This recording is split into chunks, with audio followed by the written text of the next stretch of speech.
Chapter 24: The Echo Tavern and the Barrister. Hess continued apace, and so did the Saturday night drinking sessions after a game.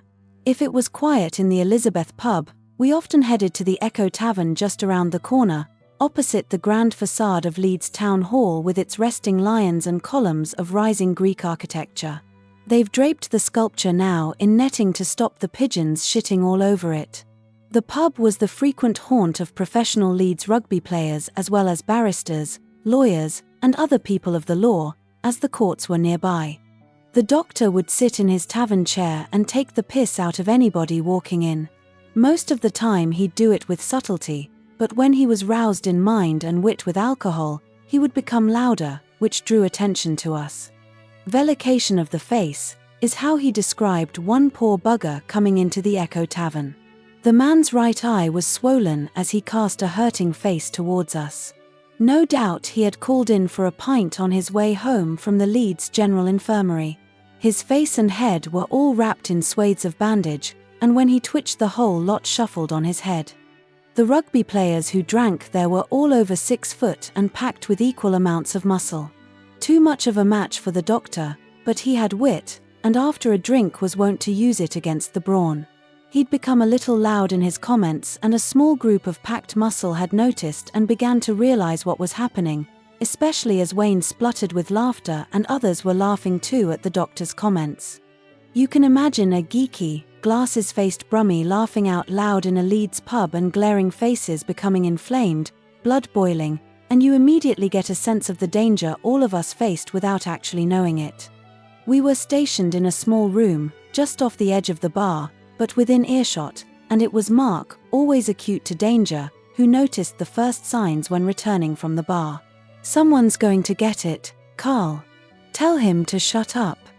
It was pointless, however, as the doctor was now in full swing and Warren laughing even louder brought the pack of muscle to the table.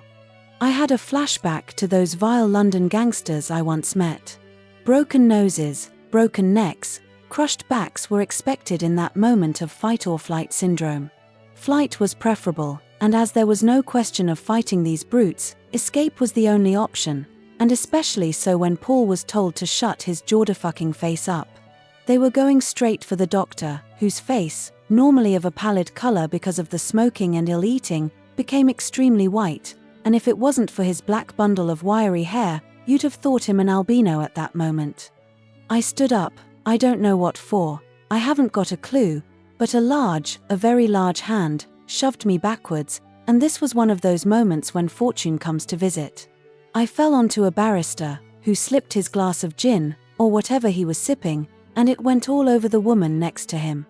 The violence had begun and the brutes were trying to get to the doctor.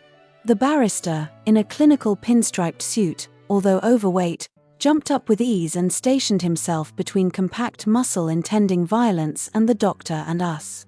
I couldn't swear by it, but I think the doctor was heading for the sanctuary of a 3-legged Britannia table, which wouldn't have offered much safety, but desperation grasps at desperate acts. "Gentlemen, I'm a barrister of our Queen's courts. So much as touch any of these people here, and I will personally take it upon myself to ensure you do the fullest level of time for gratuitous violence upon a bunch of hapless individuals." The doctor decided not to complete the task of seeking sanctuary under the table, and he merely looked up. "This man here," continued the barrister, pointing to the doctor, "has done nothing wrong but bring you into an affray, which, I may add, you will be prosecuted for if you pursue it to its bloody conclusion. Now, go sit down. I'll have a word with him, and that's better than the violence you intend upon him. Landlord, buy these sturdy gentlemen a pint of your finest." The offer of free beer distracted the rugby players long enough for us to make our escape. "I'll have a word with these laughing hyenas outside and ensure they leave and bother you no more. I shall leave with them, and the matter will be ended." And so it was. The doctor escaped death for sure, or at least a brutal beating. The barrister led the doctor by the arm from the pub, whilst all we timid creatures followed, looking back, of course. We were lucky, and the only person following us was the woman whom I accidentally soaked in gin. The barrister was bristling with his reconciliation skills and how he controlled the doctor and extricated him and us from the 4 engines of muscle inside the pub. Accompanying the barrister was his secretary. No one really noticed her until, that is, we got to the Victoria pub and the barrister bought all the beer, and we all sat down in a corner of the pub. The barrister controlled the whole of the discussion for the brief time he was there, and it was rare for the doctor to be quiet and listening to him. The barrister related at length how he could control any unruly crowd and had done so on one such occasion in Her Majesty's prison in Plymouth.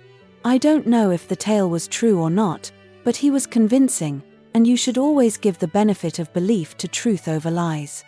Throughout the whole oration from the barrister, his secretary, Joanne, added amusing anecdotes to complete the show. They both complimented one another, and they were first class in showing what good company was like. I was sat next to Irene, and in between the display of wit exercised between the doctor and the barrister, I entertained another softer form of conversation. Joanne was a couple or so years older than me, and there was something striking and unfamiliar about her. She was neither good-looking nor bad-looking either. She had a head full of blonde hair, and she had a consummate art of conversation, which kept you engaged.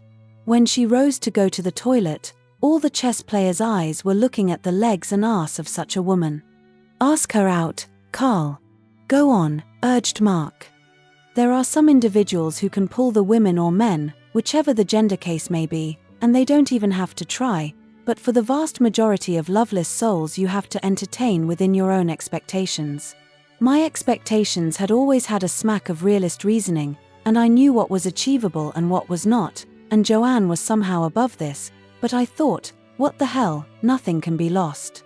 As the barrister and Irene were on the point of leaving, I asked, "Do you want to go out tomorrow evening, Joanne?"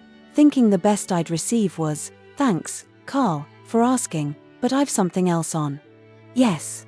I'd love to go out with you. Here's my number. Give me a ring tomorrow morning." Paul, who was an expert on women, commented, "I told you, Karl, didn't I? You're round." I gladly bought Mark a Jack Daniels and couldn't really believe my luck, as I'd never really scored above my station, and I couldn't wait until tomorrow and Saturday night.